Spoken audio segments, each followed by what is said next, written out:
Ini Pak, zikir adalah akan menjadi cahaya nanti di akhirat, akan menjadi penolong kita nanti ketika di dalam kegelapan di dalam kubur. Ini akan menjadi cahaya buat kita semua.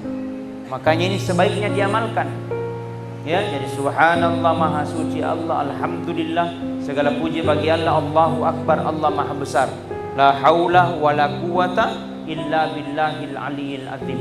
Kita tidak punya kemampuan di atas daripada kemampuan Allah, dan kita tidak punya kemauan. Semua adalah merupakan kemauan Allah Subhanahu wa taala. Jadi salah satu untuk mendetoks diri atau memeriksa diri, maka salah satunya kita banyak-banyak berzikir.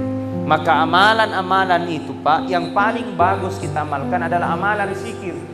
Kenapa? Karena inilah yang menghubungkan kita tembus langsung kepada Allah Subhanahu wa taala. Penuh dengan konsentrasi, dengan zikirmu itu Allah akan dekatkan hatimu kepada Allah Subhanahu wa taala.